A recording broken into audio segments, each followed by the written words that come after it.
கிட்டத்தட்ட பக்தியிலும் தொண்டிலும் சிறந்து விளங்குபவர்கள் ஆண்களே என்ற அணியினுடைய கருத்துக்களையும் வாதங்களையும் முன்வைத்தார்கள்.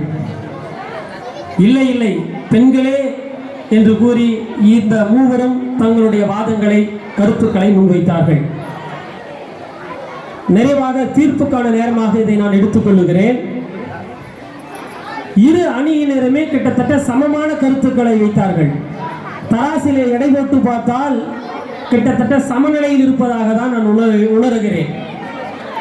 ஆகவே நான் சற்று ஆழமாக செல்ல ஒரு சில மணித்துளிகளை எடுத்துக்கொள்ளலாம் என நினைக்கிறேன்.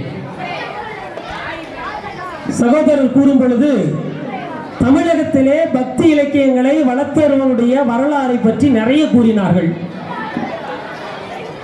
இந்திய அளவிலே பக்தியினுடைய வரலாறு இந்த அணியினர் கூறினார்கள்.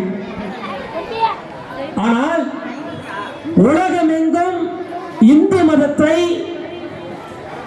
பக்தி மயத்தை எடுத்துரைத்த ஒரே நபர் விவேகானந்தர் அவர்கள் தான்.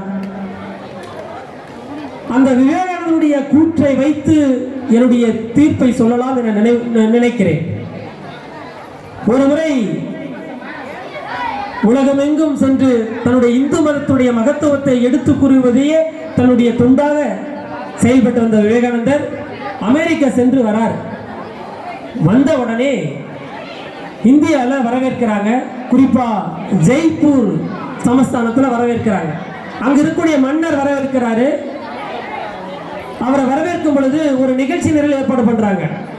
அந்த ஜெய்ப்பூர் மண்ணிலேயே மிக சிறந்த ஆடக்கூடிய பாடக்கூடிய ஒரு பெண்மணியை முதல் நிகழ்வா வைக்கிறாங்க. விவேகானந்தர் நிகழ்ச்சி நிரலை பார்த்தோன்னே ரொம்ப அதிர்ச்சி அடைகிறார்.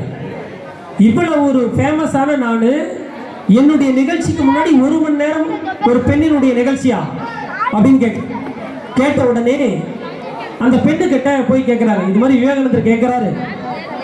அவர் முடிச்சிட்டு பின்னாடி வேணும்னா நீங்க பாடுங்க ஆடுங்கன்னு கேட்கிறாரு. உடனே அந்த பெண்மணி சொல்றாங்க, நான் பாடுவதிலும் ஆடுவதையும் செய்யக்கூடிய தொழிலை கடவுளுக்கு நிகராக நான் எண்ணுகிறேன். ஆகவே கடவுளுடைய சித்தத்தின்படி நான் மட்டும் முதலில் செய்து விடுவேன். இது கடவுளுடைய திட்டம் என்று கூறிவிடுகிறார். இவருக்கு உடனடியாக கோபம் வந்து விடுகிறது. ஒரு வேற்றுக்குல பெண் எப்படி தன்னுடைய பேச்சை மீறி பேசப்பட்டால் என்று வருத்தப்படுகிறார். நிகழ்ச்சி தொடங்குகிறது. தொடக்கத்திலே அந்த பெண் பாடுகிறார். பாடும்போது விவேகானந்தரால் ஏற்றுக்கொள்ள முடியவில்லை. அங்கும் இங்குமாக ஒரு ராணுவ வீரரை போல நடந்து கொண்டிருக்கிறார். அப்படி நடந்து கொண்டிருக்கும் பொழுது அந்த பெண் நடனம் ஆடிக்கொண்டே பாடுகிற பாடலுடைய வரிகளுக்கு விளக்கத்தை உற்று நோக்குகிறார். அந்த பெண் இசைக்கு நான் இப்ப பகிர்ந்து கொள்ள விரும்பவில்லை, கருத்தை மட்டும் சொல்லுகிறேன். அதிலே அந்த பெண் பாடுகிற பாடலே ரெண்டு செய்தி சொல்லுகிறார். ஒன்று, கோயில்களில் இருக்கக்கூடிய சிலைகள் 50 சிலைகள் பித்தளையால் ஆனது. கசாப்பு கடை கறிக்கடையில் இருக்கக்கூடிய அருவாள் இரும்பால் ஆனது. எல்லோரும் இரும்பை அருவருப்பாக பார்க்கிறார்கள், என்னை பார்ப்பது போல. கோயிலே இருக்கும் பித்தளையை சாமியாக வழிபடுகிறார்கள். எல்லோரும் அறிவாளிகள் எல்லாருமே அப்படின்னு சொல்றாங்க. நினைச்சுக்கிட்டு ஃபைனலா ஒரு வார்த்தை சொல்லுவாங்க, பாரஸ் என்ற ஒரு பொருள் தன்னிடம் வரக்கூடிய கரியை வெட்டக்கூடிய அருவாள் வந்தாலும் தங்கமாக மாற்றும், 50 சிலையாலான பித்தளை வந்தாலும் தங்கமாக மாற்றும். பாரசனுடைய குணம் தன்னிடம் யாரு வந்தாலும் தங்கமாக மாற்றக்கூடிய ஆற்றல் உள்ளது. ஆக நீ ஒரு துறவிதானே, உன்னிடம் நான் வந்தால் நானும் தங்கமாக மாறலாம் அல்லவா, என்னை வேற்றுக்குல பெண் என்று நினைத்து விட்டாயே என்று பாடல் வழியாக அந்த செய்தியை சொல்லும் பொழுது விவேகானந்தருடைய நாடி நரம்பெல்லாம் துடிக்க ஆரம்பிக்கிறது. அந்த பெண் எப்பொழுது முடிப்பாள் என்று எண்ணி உடனடியாக மேடைக்கு ஏறி அப்பொழுது சொல்லுகிறார் விவேகானந்தர், எனக்கு இந்த காவி உடையை கொடுத்தது என்னுடைய குருநாதர் ராமகிருஷ்ணன்.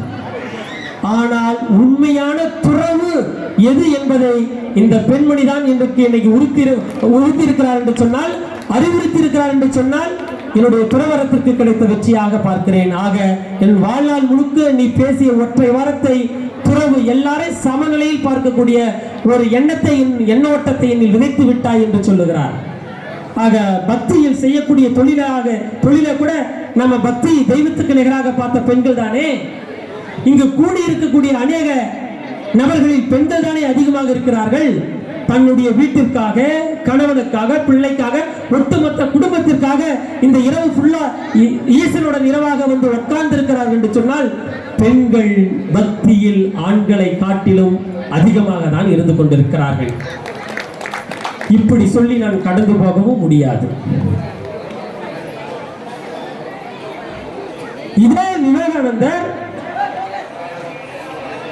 தமிழ்நாடு அல்ல, இந்தியா அல்ல, உலகம் எங்கும் இந்து மதத்தை பறைசாற்றி இந்து மதத்தினுடைய பெருமைகளை தொண்டாக எண்ணி வாழ்நாள் முழுவதும் தன்னுடைய அர்ப்பணிப்போடு ஓடினார் என்று சொன்னால் தொண்டு செய்தது ஒரு ஆண் தானே. வரலாறு படித்திருப்போம் நாம். சின்னப்பனாக இருந்தவன் 6 நாள் சிவனோடு உறவாடுகிறார், நட்பு வைக்கிறார். 6 நாள் கழித்து பிறகு தன்னுடைய கண்ணை தருகிறார். அன்று முதல் கண்ணப்பனாக மாறுகிறார். இந்த உலகத்திலேயே முதல் கண்ணதானம் செய்த ஒருத்தர் யார் என்று சொன்னால் கண்ணபிரான். ஆக தொண்டு செய்தது ஆண் தானே. நிறைவாக நான் தீர்ப்பு இப்படி கூறலாம் என்று நினைக்கிறேன். பக்தியில் சிறந்து விளங்குபவர்கள் பெண்களே, தொண்டில் சிறந்து விலகுபவர்கள் ஆங்காங்கே வேலை பார்த்துக் கொண்டிருக்கக்கூடிய ஆண் மக்கள் போன்றவர்களே என்று சொல்லி ஒட்டு மொத்தத்தில் ஆணும் பெண்ணும் சேர்ந்த குடும்பமே பக்தியிலும் தொண்டிலும் சிறந்த விளங்குவர்கள் என்று என்னுடைய தீர்ப்பாக கூறி ஒட்டுமொத்த அரங்கத்தில் இருக்கக்கூடிய பேச்சாளர் பெரும் கருத்துக்கள் எல்லாம் உள்வாங்கிக் கொண்டு ரசித்துக் கொண்டு கைத்தட்டி கொண்டு எங்களை எல்லாம் உற்சாகப்படுத்திய தாய்மார்கள் முதற்கொண்டு இளைஞர்கள் முதற்கொண்டு நின்று கொண்டு பார்த்து கொண்டிருக்கிற அத்துணை சிவன் பக்தர்கள் அனைவருக்கும் அன்பு குளோபல் குடும்பத்தின் சார்பாகவும் பற்றுமன்ற குழுவின் சார்பாக மனமார்ந்த நன்றியை தெரிவித்துக் கொண்டு விடைபெறுகிறோம்.